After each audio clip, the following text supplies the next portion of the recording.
Like, through the eyes of God, through the leadership eyes, the eyes of a God who sees us and knows that He has placed us in our families, in our workplace, to be leaders, to be protectors.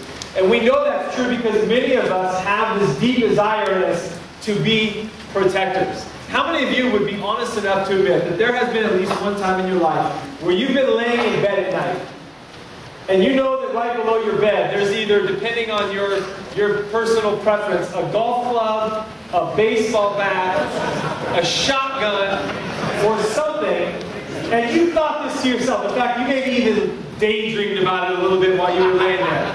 I hope I hear a noise downstairs. How many of you ever had that thought before, right? How many of you played it out in your head? Yeah! I'm going to put it on there. I've been watching a lot of UFC over the last few years. I'm going to do something to this guy, right? Check this out. A few years ago, I was faced with that reality. I was laying in bed, and when we lived in San Diego, it was a pretty nice neighborhood, so it's not often that you're there. If that's from San Diego, I'm with you. If that's from the Chargers, hey,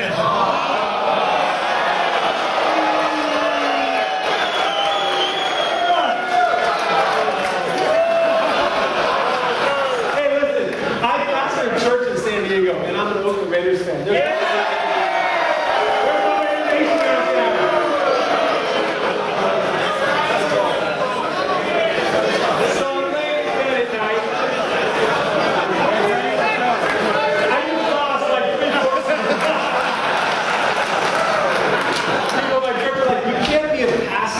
And an Oakland Raiders fan.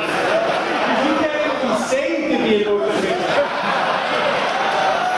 Like, you know what the Oakland Raiders do, you know, off the field. I said, look, it's football, not ballet. Right. I'm with the toughest, thuggiest guys who just are like on work release program. Playing football for me. So I'm laying in bed and I hear this noise. And my initial reaction was very different than all of my daydreams had gone in the past. All of a sudden, I just got sweaty and pale because I heard the front door of our house. It's about 2 in the morning. I hear the front door of our house rattling, like jiggling. My whole family's home. My wife's right next to me. We've got 4 kids, and they were pretty young at the time. I don't have a bat. I don't have a golf club. I used to have a gun, but when we were church planners, we sold it because we needed the money. I got nothing. Except we have this foo-foo bed that has 4 posts on it, and you can unscrew the top. Swing away. So, there was no time for that, though. Because all of a sudden, I heard the creaking of the front door open. So, propelled by instinct, I guess, I got up, and my body was walking toward the front of the stairs, but my mind was like, get back under the cover. And I get to the top of the stairs, and honest to God, this was the most terrifying thing. I see a silhouette, not only coming in the house, but walking up the stairs toward me. My throat is dry. My head... And have you ever talked in a nervous, scared situation and you can hear yourself outside of yourself talking? Like your voice, you're watching. I said in my most manly voice, "Dad, what are you doing?"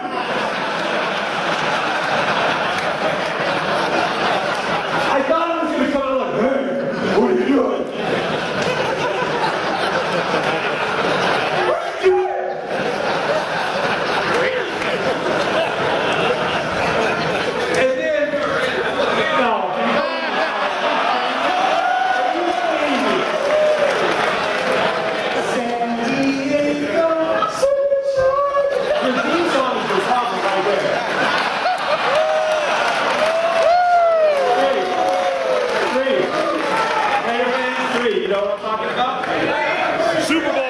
Chargers? 0. Don't mess with me in the front, because I got a mic. And I love Jesus, but football's right below, so I'll like just read a couple wild verses and then talk about the Chargers. I'm kidding. I love the Chargers. I love the Chargers. fight. You're like, I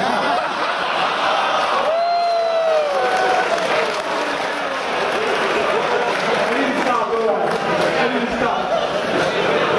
Top the stairs. What are you doing? I'm panicked, I'm thinking, I don't know what's going to go down, and all of a sudden I hear in this very soft feminine voice, Jason, it's just me. And then my mind, like my computer, you know, like it's starting to go real fast. It's like a little spinning wheel on a Mac computer when it's like it doesn't know what to do. All of a sudden my mind just like froze in time. It's going, and all of a sudden I remembered my wife's cousin was flying in on a late flight and was going to be staying with us for a couple of nights. Pulling up the key for her under the doorbell. So thankfully I didn't have to do anything other than just go, oh, okay, all right, I'm going to go to bed now. How can you say there's something inside of every guy that dreams about being that leader, that protector, right? Yeah. And in our minds, we usually think about physically protecting, right? But I want to talk to you guys today about something that I've learned as a pastor. And it's this. Though most of us want to be leaders and protectors in our family, really the thing that most likely we have to work the hardest to protect our family from is ourselves. Yeah, that's right. And that's a humbling thing to admit. But I figure if the Apostle Paul can say, hey man, the things that I wish I could do, I can't do, the things I wish I could stop doing, I keep doing those things. We all know how easy it is for us. Many of us have already experienced the pain of watching our kids lose respect for us. Many of us have experienced the pain of our wives flinching at our touch because they found out about something that we've done, the way that we've given in to sin or temptation in some way. Because of that, the one thing that our family needs is a protector, but we're the ones that cause the damage and destruction. Amen. And I want to tell you, I am passionate about helping guys avoid that scenario by learning to becoming leaders and protectors of the people that they love the most, and most importantly, learning how to live their lives in a way so they don't ever have to experience that kind of pain of letting their family down. I just want to tell you, all of us have that propensity to sin, to do things which could end up shipwrecking our family. All of us do.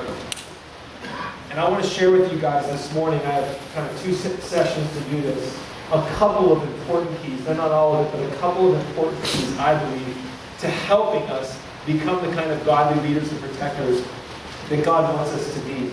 Last night, Pastor Bert did throw up the first slide as he was talking to us last night. He said, when men are out of fellowship with God, they can only lead their families into what? And this is so true. The whole concept of this Anchorman book is staying anchored to God, in fellowship with God, connected to Him, so that we don't lead our families to a place where none of us want our families to go. And so I want to share a couple of keys. The first one, I want to ask you, if you have a Bible, open to the book of Ecclesiastes chapter 4. Ecclesiastes chapter 4. If you've recently stolen a Gideon's Bible from a hotel, it's page 386. But for the rest of you, it's going to take you a while to find it. Ecclesiastes chapter 4. While you're looking for Ecclesiastes 4, I'll tell you a little story. Have you ever been to Yosemite before? Yosemite National Park. The last few years, that's become kind of my home away from home. I take multiple trips up there during the year, taking guys on backpacking and rock climbing adventure trips. And I've become well acquainted with the dangers that lie kind of below the surface of what most people experience when they go to Yosemite. And several years ago, it was in the middle of the winter time, there was a guy who worked in Yosemite. He was a hospital technician at the local hospital there in Yosemite Valley. And it was a January day. He decided he was going to go take a hike by himself. And he went up the most well-traveled day hiking trail in Yosemite. Is called the Mist Trail. And some of you have been on that. It leads up to a waterfall called Vernal Fall, where all this mist comes off and it just showers everybody. There's literally hundreds of thousands of people who go up and down that trail every year. But in the middle of winter, freezing cold, this guy knew he would probably have the trail to himself. So he's going up this trail, and he's hiking up for about 45 minutes an hour, and he gets to the top of one of the most beautiful, majestic waterfalls called Vernal Fall. And it's a 317-foot waterfall, and though it's very beautiful, and it's also claimed more lives in Yosemite than any other place in the park. Typically by a tourist who's filling up a canteen or a water bottle, and then gets sucked by the current of the river. And sadly, even this last year, there was 3 people who passed away from a church group in Fresno. 1 fell in, 2 tried to jump in and rescue, and all 3 went over. That's a common story of the waterfalls in Yosemite. Well, this guy gets up, this guy's hiking up, and he gets up, and when he gets to the top of the falls, instead of finding no one else there, there's a Boy Scout troop there, of about a dozen Boy Scouts, with their leaders. And this time of year, because it's so cold, though the water is still flowing over the edge of the waterfall, about 10 or 15 feet back from the lip, it's ice. And there's a layer of ice that then spreads up the Merced River from there. And the Boy Scouts, with their leaders, were playing out on the thin ice. Wow. Just yards away from where it turns into running water and then plunges over the fall. No one has ever survived going over Vernal Fall. No one. So as soon as the guy who works in Yosemite, he knows the stories, he's seen this stuff, he works in the hospital, he immediately starts to yell over to tell these guys, get these kids off the ice. And sure enough, as soon as he starts to make that move, a kid breaks through the ice. He's wearing a bright orange parka. And so now he looks like this orange blob sliding under the ice. There was no room for air, but that was the least of the kid's concerns, because within a few seconds, he was going to be shot out from under the ice and have, less than a split second, which no one could do, to try and swim to the side before plunging over to his death. No one has ever survived once they've gone over that fall, like I said. And most of the people who have died, many of them who have died, have been people trying to rescue those who have gone over. Nonetheless, one of the Boy Scout leaders who saw the orange blob going toward the precipice ran across the ice toward the edge of the fall, slid to a stop right where the ice turns into the running water, and watched behind his back as this orange blob starts coming up under him like a torpedo. And he reaches down with one arm and grabs the orange parka and yanks the kid up and saves his life. Man!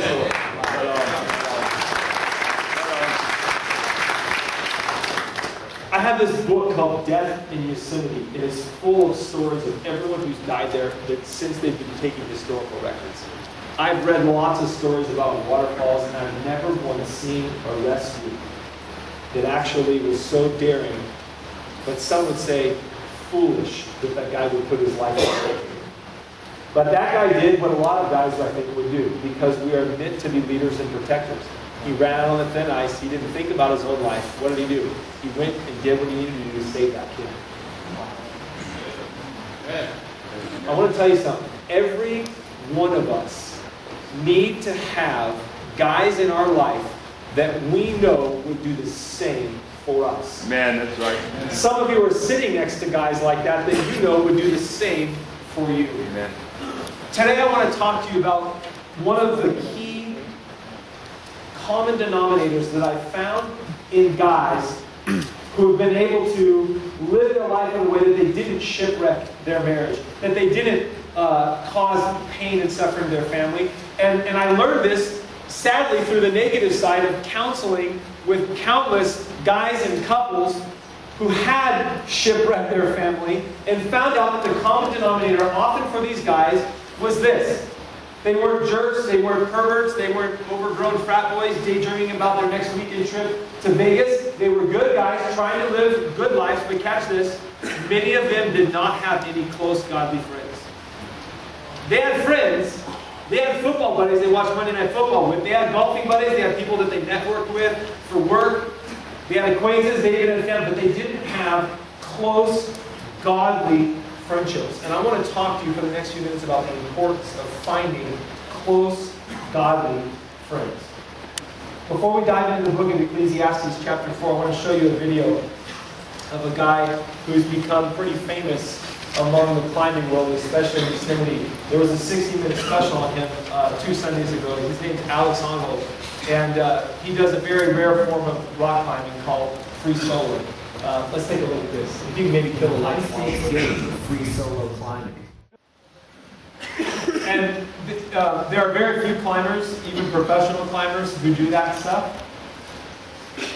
And the guy who kind of was the most, he was kind of the Tiger Woods of free soloing, is a guy named John Backer, who for years was the guy that these young guys would point to. They would say, "Stop it, you're going to die." They go, "Look at John Backer. He's been doing it since the early 80s. He was on that TV show. Remember That's Incredible, that TV show? Yeah. They did a whole thing on John Backer, climbing all these routes without a rope. And everybody goes, "Look at John Backer, look at John Backer.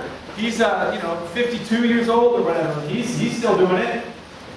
Until about 3 years ago, John Backer was out climbing at his local home crag, an 80-foot tall wall, rated extremely easy for his ability. Somebody found him at the base of the cliff. No one knows why a guy who was an expert level climber fell off a super easy cliff. No one knows if a rock broke off, if he slipped, if he passed out. No one knows. You know why nobody knows? He was alone. There was no one there. Now, how many say you got to be a nut job to do something like that? Raise your hand. Be honest. How many say that? Right. You got to be a nut job. You got to be foolish to do that. But listen, many of you guys would condemn someone like that as reckless. And there is no less danger spiritually for those of us who are free soloing it through life. We don't have guys who know how we spend our time all the time. We don't have guys who love us enough to tell us, "Hey, I notice this happening in your life," or "I see this creeping up." We don't have guys that we feel confident that we can be honest with. Man, preach it. And we're kind of like these Lone Ranger Christians. And I want to tell you, this is just experience. The common denominator I've seen with guys who have shipwrecked their life, you'll talk to them and they'll say, "I had love, but nobody knew me. Nobody knew me that well." In the book of Ecclesiastes chapter 4, I want to pick up with you in verse 7. Ecclesiastes chapter 4, verse 7. And tell me if this isn't some wisdom for us. You ready? It says, "Again I saw something meaningless under the sun." Verse 8, "There was a man all alone. He had neither son nor brother. There was no end to his toil. Yet his eyes were not content with his wealth. For whom am I toiling?" he asked. "And why am I depriving myself of enjoyment? This too is meaningless. A miserable business." Man, this is written so long ago, but how applicable today. Say, "Man, I'm working hard, and I'm still miserable." It sounds like a lot of guys that we all know that work to buy things that they can't afford, right? To impress people they don't like. And in doing so, they flush down the toilet the relationships with the people that they love. Come on. Here he says, this is meaningless. It's a miserable business. And then it flips to the positive. Verse 9. "Two are better than one because they have a good return for their work." Verse 10, even more important. I want you to read this out loud with me. Verse 10, let's read it together. "If one falls down, his friend can help him up. But if a man falls and has no one to help him." Listen, if you don't have the kind of friend that you know would run out on that ice for you, God has you here to hear something very important today. That time of your life is over. And He wants to help you see that He can and will provide men for you who will help guide you, influence you, sharpen you, strengthen you, carry your pack when it gets too heavy for you to carry. And then turn and look at you for help so you can carry their pack when it's too heavy for them. Man, that's right. Verse 11. "If two lie down together, they will keep warm." Maybe Pastor Bird and Pastor Jerry can explain that. It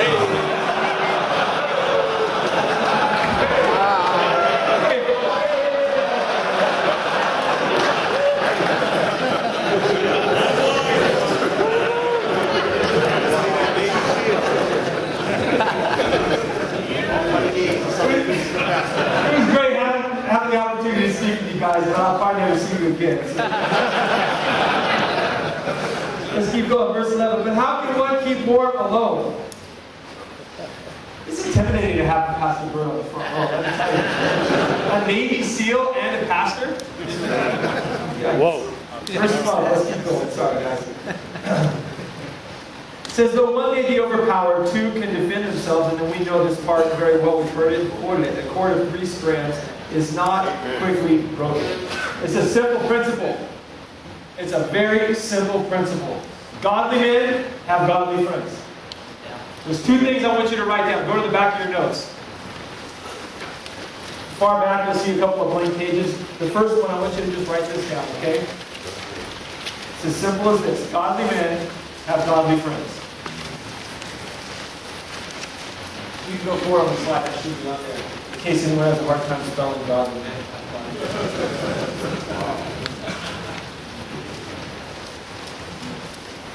Godly men have godly friends.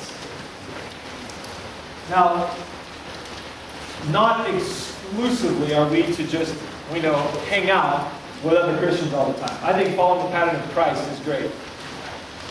Jesus spent time with his 12 disciples. Those were his crew. That was his posse. That was the guys that he influenced and hung out with. But also, he associated himself with the people that everyone else thought no godly person should hang out with, right? With the prostitutes, the tax collectors. But he had a home base. He had a core. He had these guys who were going the same direction he was going. Not that Jesus needed to be influenced, but I'll tell you what, to be a part of those 12, for those guys, to be able to hang out with other men who are all following Christ together. Godly men have godly friends. At least a few. At least a few. I was down in Mexico a few years ago on a surf trip. By a few years, I mean maybe 15 years ago, 20 years ago. And because we were still young enough to do the kind of dumb things that only young surfers do around a campfire when there's nothing else to do. And it was at nighttime, and we were camping up on the side of this cliff, had a little fire going. And all of a sudden, one of my buddies, I don't remember which one, he said, "Hey, check this out." And he reaches into the fire. Not the flame, but kind of the periphery where all the coals was. And he reaches down and he picks up a little coal out and he flicks it up in the air with his bare hands. And he catches it and starts batting it up in the air. And all the other guys are like, "Oh, fire!" And then some other moron, I think it was me, he said, "Let me try." So he batted it over to me. Within 5 minutes, all of us were like a bunch of fire juggling idiots. And it's cool at night because the coal is white hot, but it looks kind of red. And so it's just these like little orange arches bouncing around. And now we're starting to do tricks. Spin up under the legs, throw it up, spin around, and catch it. And we're having a blast. By the way, no alcohol was involved at all. This was just a bunch of Bible volunteers just having fun. So, however, there was a dude at the campsite next to us who was wasted. He looks over us and he starts going over. He's like, "Hey, what are you guys doing?" "We're juggling coals, man." He's like, "Well, throw me one."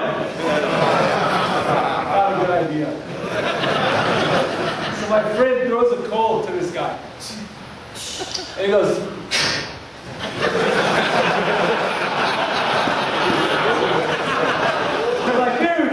and he looks at it, and it lands right in between these fingers.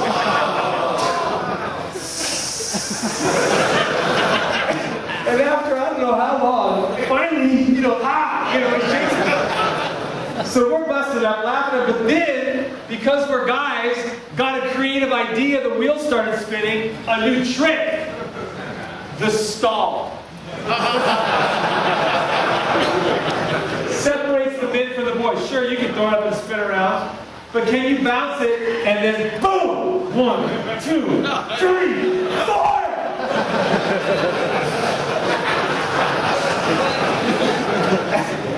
And I found out a little trick. If I did the stall with one that I'd been juggling with for a while, it was no longer white hot all the way around and orange. It was kind of black with a little bit of orange around the outside. So I'd be like, "Hey!" And then finally they're like, dude, throw that back. That one is not hot. They caught my game, so throw it back into the fire. Now what happens when you throw that coal back into the fire? It lands next to the white ones, and pretty soon, it's good to go again. How do you remember with the Weber barbecues, not the flamethrower kinds, but like, remember when you pour the pile, there's always that like one stray brick that just kind of hangs off to the side, that briquette. It's good for nothing. It never like gets into the pile. You got to reach in there with that thing and flick it over and try and get it into the pile. This is how God designed guys to be together. I mean, listen, when we're in this room together, we are white hot on fire for God. That's right. That's right. But then when we get down the hill, and we're hanging out with just the dudes from work, or we're just talking football or sports with these, all of a sudden, we don't have that white hot around us, and we start to cool down. And listen, like I said, it's good to be around guys that we can influence. But godly men have close, godly friends. You've got to have them. It's a simple practice. Now, we influence each other, we sharpen each other, right? Proverbs chapter 27, verse 17, it's iron sharpens iron, right? So one man sharpens another. How many have heard that verse before? Amen. Okay? God created us to influence one another. However, the negative effect works as well. If you have your Bible, turn to Psalm 1. Easy to find. Psalm 1. Psalm 1, verse 1 through 3. One of my favorite passages of Scripture. Talks about the power of a person who meditates on God's Word and how it makes us prosper in every season of life. I bet some of you know it. Psalm chapter 1, verse 1. Even if you know it, turn there, okay?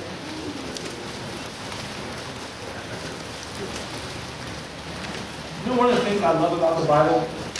There are so many layers of depth. You can read the same passage over and over, and God can go, today I want you to see that. Have you ever found that to be true? It's crazy. You can read it over and over, and God can go, no, that. You go, man, haven't I read this? Catch this, okay? Psalm chapter 1, verse 1. Blessed is the man who does not walk in the counsel of the wicked, or stand in the way of sinners, or sit in the seat of mockers. But his delight is in the law of the Lord. And on his law he meditates day and night. That's talking about God's Word, right? For the psalmist, that was their Bible, the law of the Lord, okay? Verse 3. He's like, I love this. He's like a tree planted by streams of water, which yields its fruit in season, and whose leaf does not wither. Whatever he does prospers. This is an awesome promise. If you read and meditate on God's Word, whatever you do prospers. It doesn't just mean you're going to be a better Christian. You want to be a better husband? Meditate on Scripture, right? You want to be a better employee or employer? Meditate on Scripture. You want to be a better athlete? Meditate on Scripture. It's across the board. Whatever you do will prosper. And I got to be honest with you, every time I read this verse, I kind of buzz through verse 1 because it gets good around verse 2. And then verse 3, you're just like, yes. But back up with me to verse 1. Would you actually throw verse 1 back up there for me? Blessed is the man who does not walk in the counsel of the wicked, or stand in the way of sinners, or sit in the seat of mockers. Those of you that like to study the Bible, you've maybe been told before, oftentimes a good way to help you determine the intent or the thrust of the passage is to look for the verbs, the action words, right? I want to look with you a little English quiz that you didn't know you were going to get up here today at the verbs in Psalm 1, verse 1. Let's see if some of you smart guys can figure out. There's 3 verbs that describe the action. The first one is what? Walk. The second one is? Stand. And the third is? Sit. Good. Very good. Walk, stand, sit. Say that with me. Walk, stand, sit. Now before we talk about that, let's look at who the walking is done with. They're walking with the counsel of the wicked. Then there's a standing that takes place in the way of who? Sinners. And eventually a sitting in the seat of mockers. Does anybody catch the downward spiral that's taking place here? There's a regression that's taking place.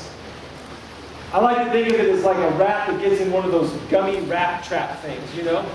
At first they may be walking But eventually they can't walk, they're stuck, so now they're standing. Then they're probably just going to give up and just plop and sit on down. Right. Man, I've seen this happen so many times with guys. Guys who are fired up. Guys who love the Lord, giving their hearts to Christ. They're living for Him. But then they start hanging around with other guys who are not influencing in the right way. Man. And at first they're just walking around with them. But eventually they're standing and they're just kind of stuck there with the guys.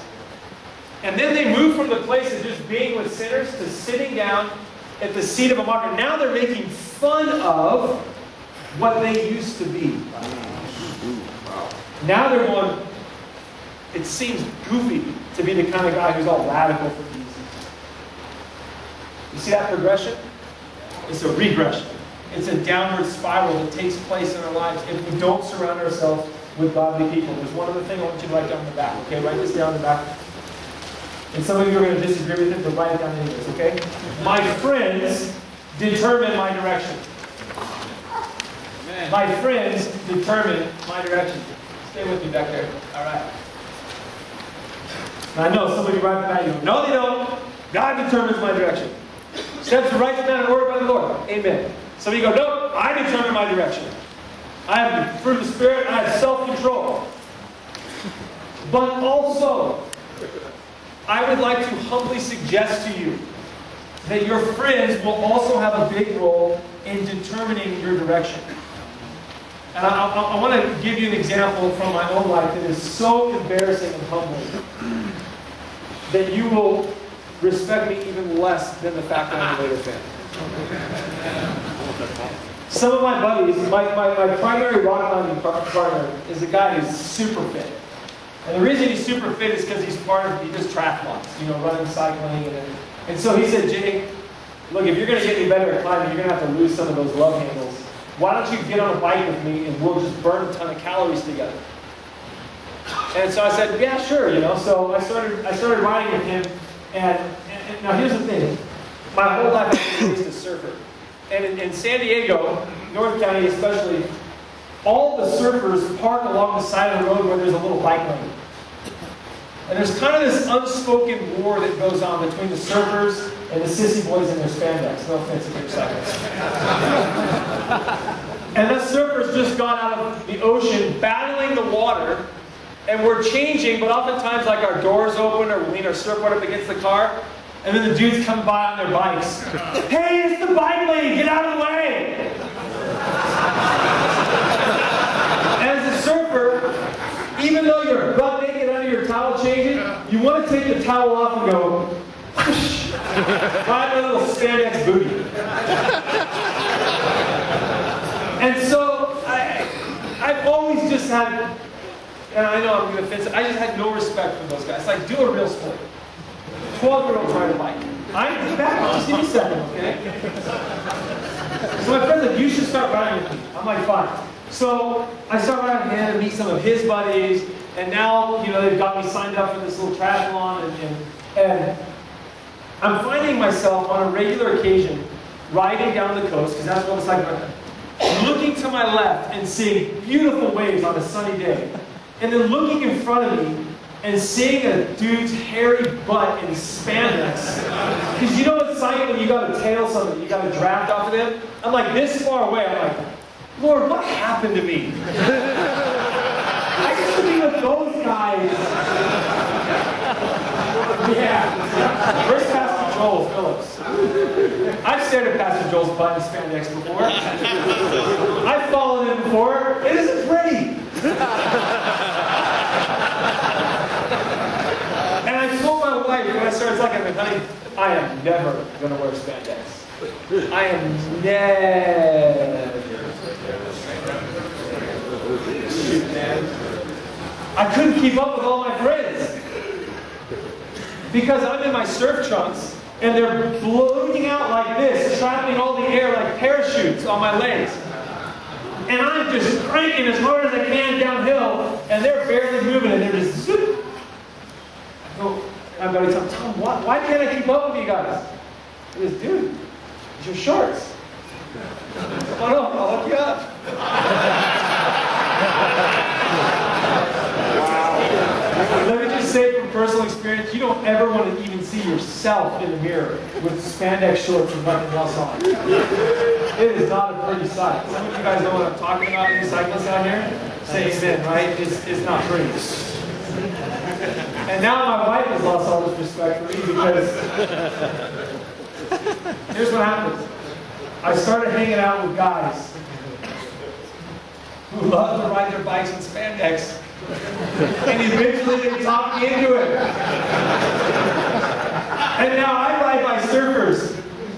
And I'm like, dude, I'm like you, seriously. Just trying to burn a few calories here.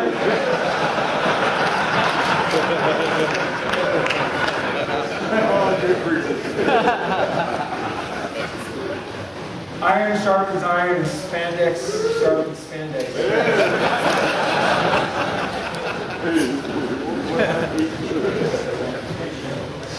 How many of you have teenage kids that ever told your kids, hey, peer pressure, watch out for it, pick your friends wisely, your friends are turning rush. How many tell your kids that for, right? How many of you thought, though, that once you got older, you grew out of that? Right? Peer pressure, that's a teenage and youth pastors deal with that. Oh. No. There's a reason why you spent more than you needed to on that new SUV or that new truck and got the big spinning rims on it.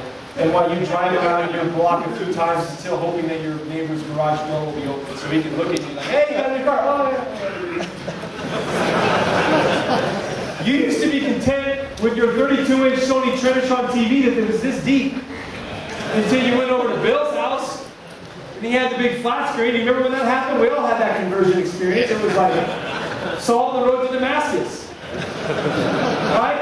You were praying for that TV to break down. Lord, let that old big 32-inch break down so my wife will let me get a flat one. Right? There are so many ways that peer pressure still influences us. Man. Where I live, I don't know where you live. Where I live, it's usually around materialism. Guys who are trying to keep up with the Joneses, who are also broke, who are trying to keep up with them. And so they leverage everything. They're working all kinds of hours. Their wife's working. They're just trying. And they're not doing this to make ends meet for their needs. They're doing it to try to look impressive to other people. Peer pressure will still get you, even though you're a man. Godly men have godly friends. Your friends determine your direction. I want to wrap up with you by reading one more verse of Scripture. Proverbs chapter 18, verse 24. You don't need to turn there, but it should pop up here in a second. It says this: a man of many companions may come to ruin, but there's a friend who sticks closer than a brother. It's a very interesting verse. Part A, a man of many companions may come to ruin. He may come to ruin. This means just because you have a lot of friends doesn't mean that you're not going to come to ruin. And I know a lot of guys who have a lot of friends, just acquaintances. Guys, like I said, they golf with, they work with, they hang out with here and there. But not many guys have Proverbs 24b kinds of friends. There's a friend who sticks closer than a brother. Some of you guys have friends like this, but some of you don't. You don't have the kind of friend that is closer than even a blood brother or a blood relative to you. And here's my challenge to you. That you would pray and ask God for that kind of a friend, and then also take the initiative to be that kind of a friend. Man! Remember when Mom used to tell you, don't have any friends. To have friends, you got to be a friend. Did you ever have a parent tell you that? Some of you jump around to different schools. There's no friends there. You got to be a friend. All right, so here's how we're going to wrap up. This is going to be so much fun. We're going to wrap up not by giving each other massages. We're going to wrap up by taking no spandex involved.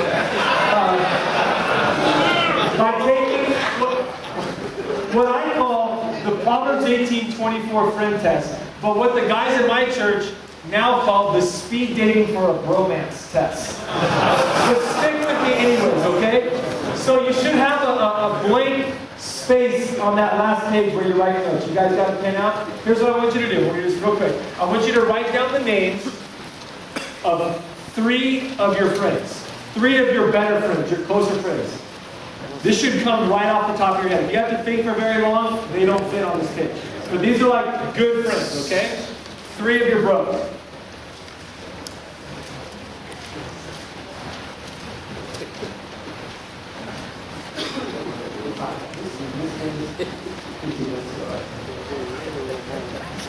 But I'm speaking next, so is it okay if we just short? The next one's going to be a little short. We were supposed to get out a couple minutes ago already, but we're going to wrap up with this. You're going to still have your break, and I'll just short the next one, okay? Here we go. So you got the done. Now what I want you to do next to those 3 names is you're going to start putting a tally. We're going to 1 through 10. Okay, I'm going to read off 10 descriptions, questions. You're going to answer them about these friends, and you're just going to put a little check mark next to each one if it's true of it. Okay? Here's the first one. Okay? Is this guy a full-on committed follower of Jesus? Okay? Is this guy a full-on committed follower of Jesus? And this again should be obvious either yes or no. If it's a yes, put a check, and do it for all 3 of them, or however many you put down. Yes, yes, yes, or yes, no, yes. All right? You got that? Next one. Is this guy, and this should only be guys, by the way, okay? Don't put your spouse down or anything, okay? If you're married. If you're not married, you can put it matter. Okay. Are they involved in church on a weekly basis? That's the next one. Are they not? They're not priesters, right? Christmas and Easter guys. They're guys who actually go to church. They're involved in church. If you said, what's your pastor's name, they would tell you that I know my pastor's name. Okay?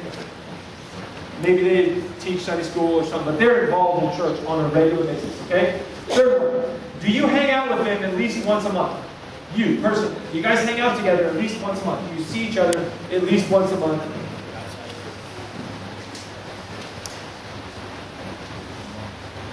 I know these seem a little unrelated, but just stick with me. Number 4, do you regularly talk about deep things with them? Now, before you mark this down, listen, let me just kind of describe this and unpack it a little bit. Okay? Do you talk about things beyond sports, politics, work-related issues, the Mustang that you're, fixing up in the garage? Do you talk about things like, how's your marriage going? Do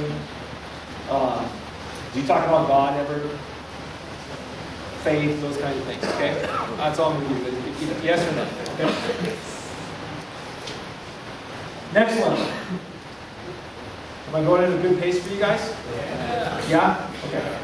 Do you have a common interest, sport or hobby? Do you like to golf together? Do you like to work out? Do you have something that, it just makes it easy for you guys to hang out together? Okay? Next one. Have you ever asked them for help, or have they ever asked you for help in a significant way? Something like, hey, would you loan me some money? Or would you watch my kids while we go on this trip? Would you drive me to the airport? Would you help me move my house? Okay? Something like that. Have you ever asked them for help in some significant way? Or have they done that? Are you comfortable enough to ask each other for help? Okay? Next one. Have you ever prayed out loud together? And I'm not talking about, God, thanks for the double Western cheeseburger. Amen, bro. Let's go. Have you ever literally said to one another, hey, let's pray about that right now? Amen. Okay? Have you ever prayed out loud together? Next one. Have you moved past trying to impress them and now are comfortable just being yourself? So let me give you in the area of finances. If you're going through a financially difficult time, are you comfortable to say to that guy, if he says, hey, let's go play golf together this week, and you go, you know what, times are kind of tough, it's not really a good time for me to be spending money on green fees. Or are you still at the stage where you go, man, oh, okay, or I can't really do it this week, I got something else. You know what I'm saying? Are you comfortable enough to where you're willing to admit that there's a hardship or something that you're going through? Next one. Have you ever had a conflict or an argument and then worked through it? You argued about something and maybe you didn't even talk for a few days, or you got kind of loud with each other, but eventually your friendship was valuable enough that you worked through it and it made your friendship stronger, okay? Yes, yes, yes, yes, no, yes, no, no, yes, whatever it is. Last one. Would you trust this person to raise your kids in case of an emergency? Okay, so if you have kids, and if you don't, just extrapolate, okay? If you have young kids, and you said, yeah, if my wife and I got killed in a plane crash, I would trust this person to raise my kids. I'm okay with my kids maybe even turning out like this person. Some of you guys, oh, now I gotta go back and take that. Okay? All right, so go, that was 10 questions. Go back and tally those up and give each guy a score. Rate your buddy, okay? It's out of 10. Either got a 3 out of 10, a 4 out of 10, a 9 out of 10, whatever it was.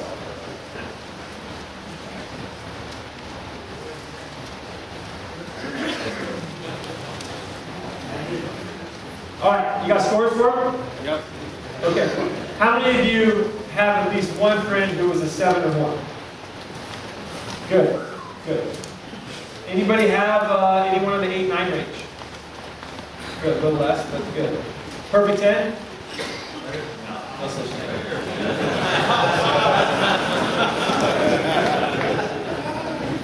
And if there was, you should never say one of my buddies is a perfect 10.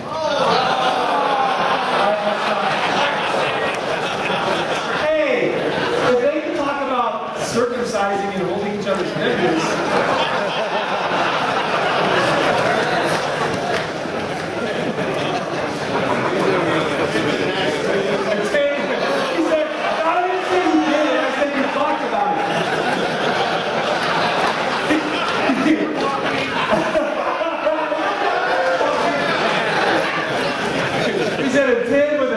Next to it. If you have an 8 or a 9, listen, you have a Proverbs 18:24b kind of friend. Buy that dude Starbucks on a regular basis. If you have some 5, 6s, somebody who's a 7, you can turn them into a Proverbs 18:24b kind of friend. And I said, here's how. You take the initiative. Usually the places you're missing are things like, have you ever prayed out loud? That's a common one. So you take the initiative to bring up a spiritual comment. Hey, how are things going? If he shares with you something that's going on hardship, hey dude, let's pray about that right now. Let's pray about it right now. And then you just take a minute and you prove to him that your dependence is on God. Amen. And you say, God, help us. Okay, we're out of time. I want to pray for you guys, that the Lord would provide those kinds of friends for you. If you don't have one, that God would show you someone in your life that you can make a 5 or a 6 into an 8 or a 9. And that God would give you, He would lay the burden on your heart to take that initiative. Okay, let's pray. Lord,